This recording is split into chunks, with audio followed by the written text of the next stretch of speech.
Yay. For some reason, Audacity's opening. Why? Well, that's weird. I must have clicked it by mistake. Hmm. Hello and welcome to the Aftershow, Hello. the episode 910 Aftershow. Phil, Yes, sir. are you excited about this Aftershow? I couldn't be more excited. Yeah? Why? Well, because I get to experience an exciting conversation with my dear friend, Greg Seward. Aw. I have my feet soaking in a tub of room temperature 7-Up, and the bubbles are That's weird. tickling my tootsies. I don't think I could have guessed that's what you were going to say. No, now you know. So listen, we don't have a game for this week. We don't. I blame CJ. You know what we could do? Mm-hmm. Do you have a deck of Uno cards? We can play No, Tele Uno. I don't. But the Oh, last time that it was just you and I on the show, yeah. and we didn't have a game to play. Yeah. We just had a discussion about, I think it was what, the Genesis? That was like a couple weeks ago, right? That was, yeah, it wasn't that long ago because CJ takes frequent vacations now. He does. So the Patreon must be doing pretty well. But I wouldn't know. So I think we could do, people seem to like that. So I think we can do something like that again. Okay. But this time, Uh-huh. what we're going to do, we're going to Okay. start with you. Oh dear. So obviously, one of the things that led to the three of us knowing one another is that we all worked at Ziff Davis on various That's true. magazines. And I'm curious. That's the only thing that led to us knowing each other. Pretty much. Yeah. I'm curious. Yes. I would love to hear the story about how you ended up working on a video game magazine. Oh my goodness. And what the first step, or first, I want to say episode issue was. I won a contest. You just said in the previous episode you didn't win contests. Well, that was a lie. A subterfuge meant to distract you from the reality of the situation. Okay, I'll tell you how. So this was back in the early 90s. I had finished up my 2 years of junior college. Okay. Got my associate's degree. I made a brief attempt to attend film school in Chicago. And that lasted a semester. Yeah, great. Before I was like, I don't want to do this. And I was working at Babbage's to make a little extra, which is almost as good as working in film. Yeah. And my dear friend, who I went to high school with, you know him. His name is Sean Smith. Mm-hmm. You know Sean, aka Seanimal. Did you see that he had a bunch of art plastered all over? Was it the trains? Chicago trains and buses? Yeah. And bus stops? Yeah. So Sean, people who are old school EGM fans will remember Sean Smith. He was a member of the review crew back in the mid to late 90s. And he eventually left and started pursuing art full time under the kind of pen name Seanimals. Mm-hmm. He created the Ninja Town, of which there were a couple of games made. Then there was an iPhone game and a DS game. Yeah, and they were fun games too. Yeah. But yeah, so he's still living in Chicago, being an artist, and yeah, there's some like children's charity or something that he was working with, and yeah, like there are trains and buses in Chicago right now that are just plastered with his artwork, and it's amazing. Mm-hmm. Just really outstanding stuff. But yeah, Sean had gotten a job. I met Sean in high school. We were in the publications class together because we were both on the like a made-up class. Well, it was the high school. It was the class for the high school newspaper. Okay. Yeah, we learned about because we were both wanted to be on the paper, and to be on the paper, you had to take the publications class where you learned about the process of Publishing. creating a newspaper. Skills that are very much in demand these I days. was gonna say, serving you well later in life. But yeah, so we were in publications together. Became buddies because we were both big nerds, and eventually, at some point, Sean ended up getting a job working at EGM. And if I remember correctly, and see, this is one of those things. My getting a job in the industry is very much it's not what you know, it's who you know. I think most of us are that way. Yeah. And this kind of goes like all the way down the line, because if I remember correctly, and again, I might be misremembering some of these details, but if I do remember correctly, Joe Funk. Mm-hmm. Joe Funk was the former editorial director. Yep. Yes, of the Ziff Davis game group that overlooked EGM and was it Expert Gamer or was it EGM 2? I think he was the editorial director during both of those stints. Yeah, I think you're right. Yeah. But yeah, and then like the PlayStation magazine and all of Ziff stuff. So if I remember correctly, at one point Sean was dating Joe Funk's cousin. I had no idea about this. I believe that's what it was. I believe Sean was dating some gal who just happened to be related in some fashion to Joe Funk.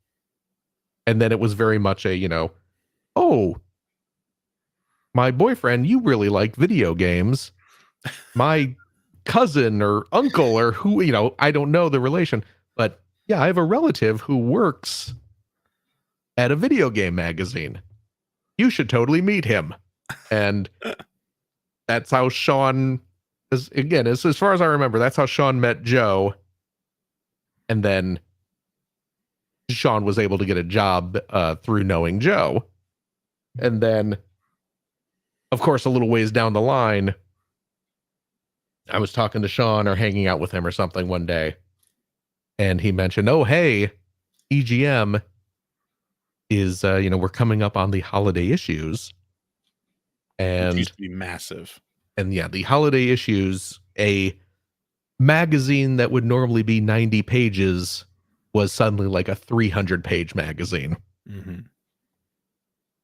And they wanted to hire a couple people, on a part-time contract, kind of temporary hire basis to work over the kind of holiday months to assist in producing these giant issues.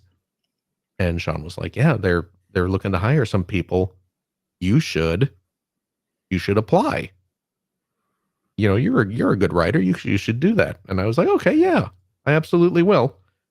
So I put together a resume, which at that point was essentially just, I was on my high school newspaper. I work at a video game store.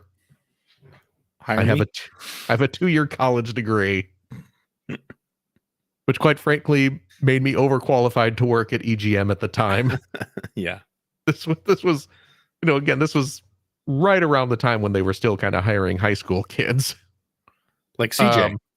Exactly.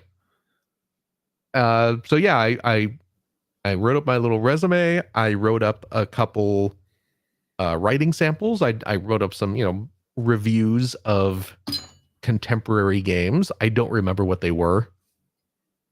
I wish I still had those.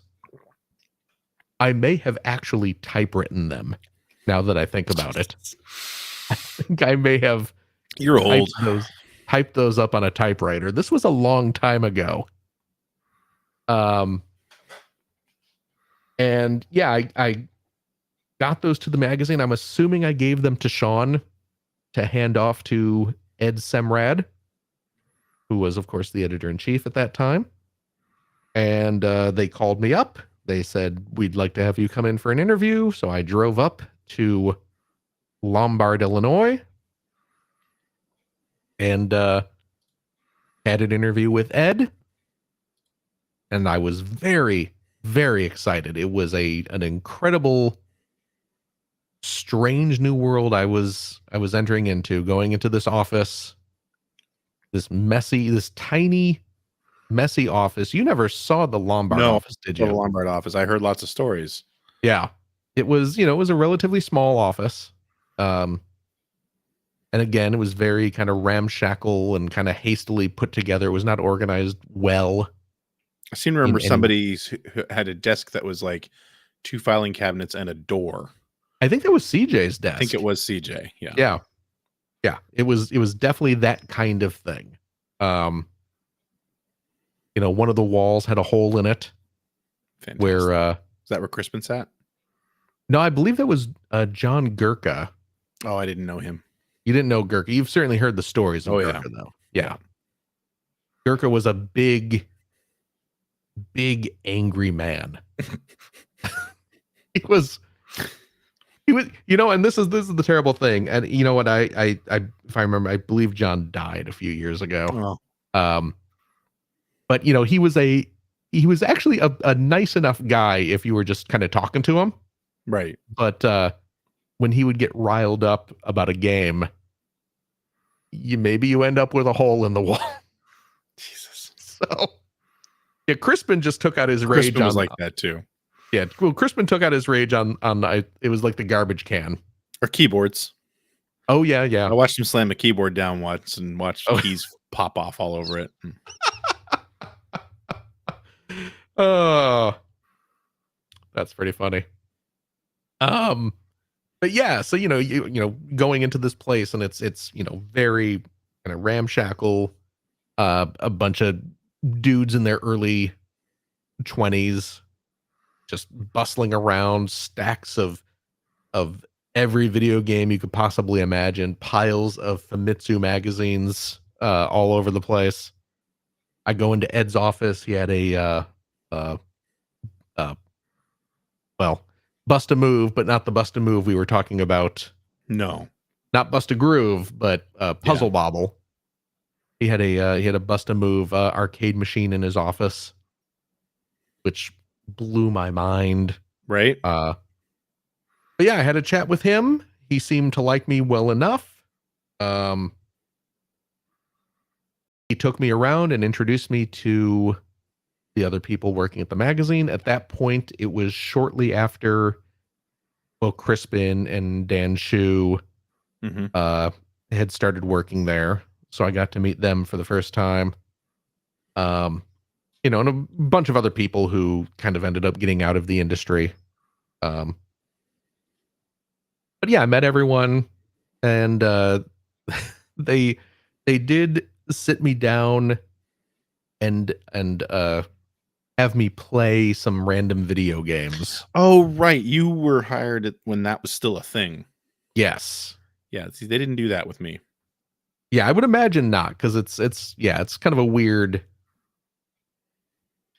require. I mean, to an extent I get it, but also like we're gonna pick out like 3 or 4 random video games, and you need to prove to us that you're good at them. Right. Which it's a weird litmus test. Yeah. Although I think it does. You're right. It makes a certain kind of sense, because I remember CJ telling a story about a guy that they were going to hire, and they sat him in front of, I think it was Ridge Racer. Yeah. And he couldn't make the car go. Oh, really? For the life of him, figure out how to make the car move. Oh, so wow. Like, all right. So that there's a point where that test makes sense. Yeah. I mean, to a degree, I get it. Yeah. Yeah.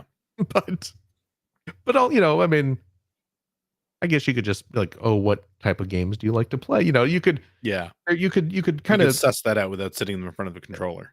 Right. And just saying, okay, now play for us. Show us that you're good enough. Perform, monkey. Exactly. I only remember one game that they made me play, and it was Gunner's Heaven. Oh, wow. Is that That was that PS1 game that didn't come out here, and it was kind of like a Gunstar Heroes knockoff. Is that the one I'm thinking of? I think so. I don't remember. I'm looking this up. Gunners Heaven PS1. Yes. Yes, indeed. It was Gunners Heaven. So yeah, that was one of the games they made me play, and I had never played it before, but I had played Gunstar Heroes and plenty of Contra and stuff like that. So I did well enough in it. Mm-hmm. But yeah, and then they hired me to work for, I think they said like maybe 6 months, and it was part-time. Oh, fun. Of course, part-time meant you're going to be working 50 hours a week. Yeah. But we don't have to pay you insurance. Oh, God. But they did have to pay me overtime, which was nice. That's good. So at least you're getting paid for your time. So I was definitely getting, pretty well, I mean, not well compensated, but, for a guy who was like 20 or 21, whatever I was at the time. Right. 22, I don't remember. It was pretty great. The first issue of EGM that I appeared in was issue 87, but I believe the first issue where I actually have my name in it was 88. I believe that's what happened. And the first, and I'm looking this up right now, the first thing I ever wrote for EGM, and this is so embarrassing to even think about. Issue 87 had Tomb Raider on the cover. Nice. Yep. Tomb Raider and 120 stars revealed in Mario 64. Wow. Yeah. So we got all the hot tips and tricks. The first thing that I had to write about for EGM was a preview article for Virtua Fighter Fighter, I want to say 3. Oh, is this the one where all you saw was a couple of screenshots and you had to write a whole article about it? Sure was. I showed up for work, probably a few days later.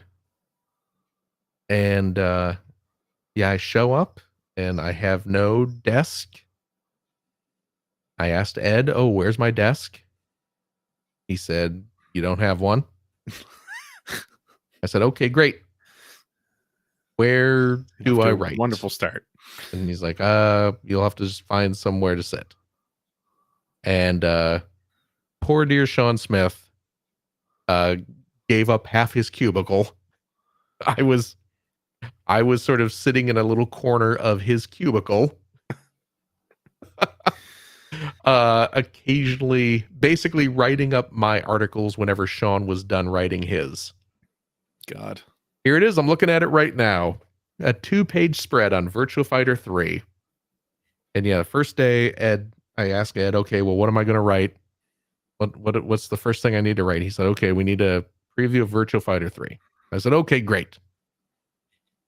Is there,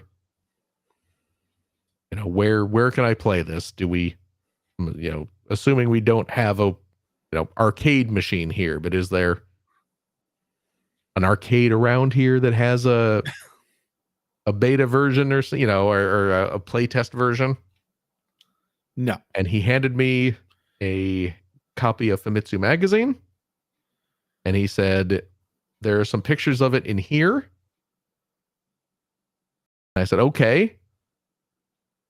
What else do we got? What information is there? Someone at Sega I can talk to?" And he said, "There are a few pictures of it in here. We need 2 pages." So nice. I had no information. I had an article I couldn't read, and some screenshots that they were going to scan out of another magazine to put into theirs. But I did. I wrote it. And oh my God. Don't go back and read your old stuff. I go back and read my old stuff sometimes. It's not all From the terrible.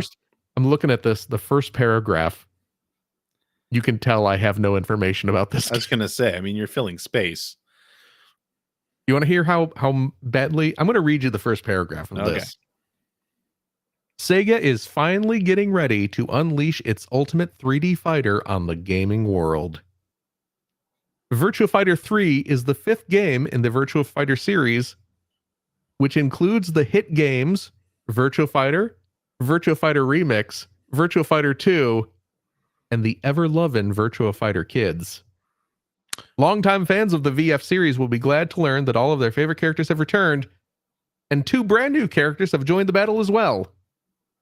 So, right at the beginning, I'm eating up space by listing the full titles of every game in the series. Yeah. And throwing in Ever-Lovin' as, oh my God. See, this was the problem. You know, I had spent years reading video game magazines, so I was... And that's what you were writing like. That's how you write in a video game magazine. See, that's interesting because, and I'm not saying I was the best at what I was doing, obviously, but right. The one of the motivating factors for me, because I grew up reading video game magazines. Well, grew up. I mean, what, 89 was when they really started to hit. Right. So, I mean, I was already 13, but you know, reading all of the game magazines I could find. And one of the motivating factors for me was not only my passion for video games, but like I knew I could do better than that. Yeah. You know what I mean? Oh yeah, yeah. In my mind, I was confident I could do better than that. So right. But I totally get what you're saying. I mean, I think we've definitely all been there. Although by the time I was at EGM, I don't think we were at the point that we're refilling 2 pages. Yeah. With information we didn't have. Yeah. We were kind of the standards were a little bit different at that point. But yeah. So that was it. That was your first experience. That was my first experience. Also, you know, when he gave me this the magazine and told me to write an article, that's when I asked him where's my computer, and I didn't have one. He set me up in the one conference room that they had. They had one conference room at the office, and I was sitting in there, and he gave me a yellow legal pad and a pen. So I sat there with a issue of Famitsu opened up, writing out my first preview that I would then go onto Sean's computer when he was done using it and type it all up. So got to be doing something to get paid for that hour. Yep. But yeah, so I worked there for a few months, and you know, eventually they had to let me go. But I, at that point, was kind of entrenched into the office culture. Mm-hmm. I was a known quantity, so they continued using me for freelance work, and then I started doing freelance work for like the official PlayStation magazine as well. So I was still doing a lot of work for Ziff, and then you know, eventually at some point down the line, Expert Gamer came a calling. They needed someone. I think you, like me, were affected by the shuffle that happened due to gamers.com. Oh yeah. Because when that's how I ended up at EGM. Okay. When a group of people had left. John Riccardi, Dan Shu. Oh, right. Was it Andrew? Who's one of the artists, one of the designers. Andrew Burwell. Oh yeah. I think a few others, they all left for gamers.com. And then they did a big shuffle, right? Like, right. John Davison went from EGM to OPM, and then they put Joe Funk in charge of EGM. Mark McDonald was going to EGM from OPM. Joe Rubicki was supposed to go to EGM from OPM, but he didn't want to. Oh, really? And that's how I ended up at EGM. He Hmm. went and made a case for me moving over instead. Oh, interesting. And I think you were hired to fill the Or gap that was left when basically replace you. me or Todd, because Todd Zaniga also went to OPM from Okay. Expert Gamer. So the two of Okay. us moved off Expert Gamer. And it Good. was you and I think Slim Miller got hired Yes. around the same time. Kenneth Yes, we Miller. did. We called him Slim. Yeah. Yeah, so because that was, and so he was, and that sort of moves into to my story, which was Slim was one of the many members of the Vid Games MIRC Oh, channels. yeah. I don't think you were in. I was like the one person working at that magazine at the time who did not Right. come from the Vid Games IRC channel. Right. Yeah. So I ended up on that channel because I had started a website. Well, I was working at I was writing for a website. I wasn't getting paid. Um, and it was, I also went to university for Mhm. 2 years, was not successful. Um, and I had ended up working at video game stores, much like Yeah. you. We didn't have Babbage's or anything like that. They were locally owned. But what that did do is offer me the opportunity they were rental places, was to play everything. Because, I was managing the store. If something wasn't rented in the evening, I could take it home and play it. Yeah. And was also getting into being online at that time, because this was the mid 90s. And there was a ton of fan sites that were popping up Hmm. around then. And I was on the news groups was where I was meeting people. And somebody put out a call to write for his website, and it was called the Daily Gamer, I think. And that got kind of snapped up and partnered with a website called Gaming Enthusiast Online, Oh, which was okay. run by Sam Kennedy. Oh, okay. Yeah. So, Hmm. which people, I'm not sure what he's doing today exactly. But anyway, he was running this website, and we ended up becoming, we ended up leaving. He had a publisher, and we ended up leaving Gaming Enthusiast Online because the relationship with the publisher wasn't going well, but they got to keep the name. So we founded a website called Gaming Age. Sam and I, Jim Cordera, Dave Toole, Dennis Day, Brady Fichter. There was a bunch of us. Hmm. And so we founded this website, which, by the way, if you ever went to NeoGAF or now Resetera, those all grew out of gamingage.com. Yeah. And that's where we got hooked up with MIRC and the Vid Games channel. And that was where all the EGM and OPM folks, not all of them, but a lot of them, were hanging out. I think because a lot of them came from Fusion and Intelligent Gamer Online and stuff like that. Hmm. And anyway, that was where I met John Riccardi. That's where I met Mark McDonald. And I was editor in chief of Gaming Age at the time. And when they were starting to do hiring and stuff like that, I was just one of the people who was on the list. And I remember the very first E3 that I went through, which was E3 1998, I believe, which Yeah. was in Atlanta. Just before that, Mark was editor in chief of like one of the one-offs or specials, I think we called them. That was called Pocket Games. Oh, yeah.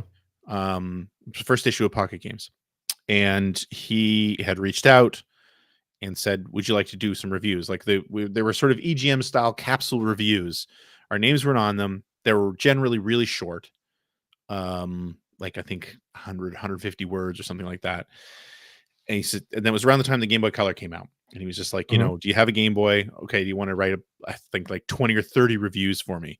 And he just sent me a package with a bunch of Game Boy games, Game Boy Color Yeah. games to review, which I was doing while we were heading down to E3. I was writing them while I was at E3. Oh, man. And anyway, so did those, and those got published, and that was awesome. And what it really was a dry run because John Riccardi had recently become the editor-in-chief of Expert Gamer. He'd moved over from EGM. He was part of the review crew there.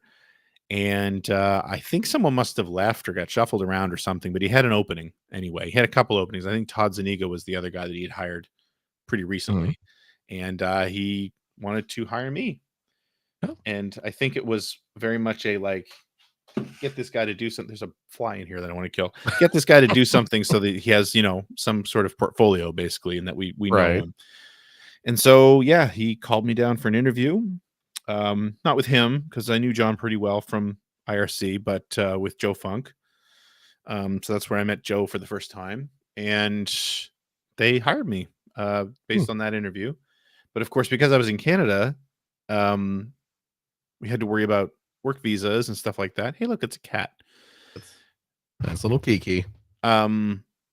So while we were waiting for the work visa to come through, they had sent me a copy of Grandia for the PlayStation 1, and that was supposed to be my first guide. So for anyone who isn't familiar with Expert Gamer, it grew out of EGM2, which was the magazine that would come out every other 2 weeks. So EGM would come out, then EGM2 would come out 2 weeks later, then the next issue of EGM would come out. Yes. But it morphed pretty fast into not just being previews, but they started to do strategy guides and stuff like that. Yeah. And it became a magazine called Expert Gamer, which was entirely tricks and strategies. It was tips. It was competition for Tips and Tricks magazine. Right. Which, by the way, we never beat. And no, that thing was a juggernaut. But anyway, they got me to do that. And so that was supposed to be my first issue. But then I think it was Final Fantasy Origins was coming out. Yeah. And they desperately needed someone to do a strategy guide, but they didn't have the time to ship it to me. And I don't think I had a place. Well, I must have, because I was playing Grandia. I was going to say, I don't think I had something to play, but they didn't have a disc to send me, or, it was going to take too long to send it to me. So John said, like, could you come down here for a week, down to Chicago for a week, and write this strategy guide, which was fine because it was for Final Fantasy 4, I think was on that disc, 4 or 6, which I'd played a dozen times. It's like, yeah, I could play that game in my sleep anyway. So, I went down there, and I vividly remember the first time I ever saw after my interview, I guess, first time I ever worked in the Ziff Davis office. This was when we were in Oak Brook. Okay. And I got there. There was a car waiting for me at the airport, a limo, which Ziff Davis used because they were cheaper than cabs from O'Hare. And there was nobody there to answer the door because I got there at night. Oh, really? Nobody there from Expert Gamer anyway. So I stood there knocking on the door, and Gary Steinman, who was the managing editor of OPM at the time, let me in. And my first impression of Gary was how mad he was at John Riccardi for not leaving anyone from the magazine there to meet me that I was supposed to be working with. But it was late at night, and it just so happened that OPM was on deadline. So they were all there. Okay. So yeah, my first real experience working there was to meet the staff of OPM. And I think I shared their dinner. That's funny. But yeah, then the next day I came back in and met Andy Barron, because he was always there first. Oh yeah. And learned about Cincinnati style and yeah, that was my first experience. And then I flew back home, and a couple of months, or I think a month later, I came back down and got an apartment. Actually, I think that week I might have picked my apartment, down my apartment. And then a month later we drove down with all my worldly possessions, and I started my career at Ziff Davis. But yeah, I was there for like 6 months, I think, before I moved to EGM. And I think that was when you got hired, was right around the same time. Probably, yeah. Yeah. And then ruined that magazine and turned it into Game Now. Sorry. Whoever wanted that? I mean, not the readers. No. But they never wanted Expert Gamer either. That is also true. So I couldn't believe. I remember talking to John when he was saying he wanted to hire me for Expert Gamer. I'm like, I don't know anything about writing strategies. I'm not interested in that. I've never done that. And he's like, dude, it's a foot in the door. Like, just it'll get you here, and worry about the rest later. That was pretty much my exact thought as well. I was just like, I'm not qualified to write strategy guides. Yeah. I have no interest in it, but it was just like, but I do want to work at the magazine. Yeah. And this seems like the only way I'm going to be able to for now. And I thought I'd made it because, especially when I went over to EGM, Yeah. not that I didn't realize that the internet was gaining, and that print magazines were going to struggle, but just being part of the games media because, I was a university dropout. Oh, I yeah. didn't have a lot of prospects, but it's still what I wanted to do. Yep. And yeah, boy, I had sort of prepared for the idea that we were going to be shifting to online more than anything else. I didn't really Right. prepare for how drastic everything was and Oh, how yeah. completely everything failed. Um, you know. But anyway, yeah, Yeah. that was my first experience. Very Anyway, nice. I think that's going to do it for this after show. I hope you enjoyed listening to that. Phil, I hope you enjoyed telling that story. Oh, it looks like you have something to say. Goodbye. Oh, No, yes. I did want to throw this in real quick. I'm going to say this. When I first got hired full time at the magazine, which was, of course, Expert Gamer, on my first day there, uh, someone came up to me and welcomed me to the magazine and said, "Let's go get some dinner afterwards." You know who that person was? It wasn't me, was it? That was Greg Seward. Oh, wow. That was really nice. My very first day, Greg, and actually Todd was there too. Todd joined us. But yes, you said let's go get some dinner, and we went and got Man, dinner. what a couple of cool guys. I know, right? So there Todd's you in go. Australia now, Is he? What's he doing? being married. To He married an Australia? Australian lady. Oh, really? Yeah. I had no idea. Yep. And Oh, he's when did this Adrian. He happen? goes by his first name now because Todd's not his first name. Oh, yeah, that's right. Yeah. I don't know exactly what he does. I mean, he just released a book recently, I think. Okay. I And remember he but was he doing does like some like literary death match. It's this thing he's been yeah. going for years and years. He's still doing it. So Okay. yeah. Huh. Yep. Those were the days. Good. Anyway, I hope you enjoyed that. I enjoyed reminiscing about that. Mm-hmm. Thank you so much for your patronage. We really do appreciate it. And I guess we'll talk at you all next week. Yeah. So Toodaloo. long.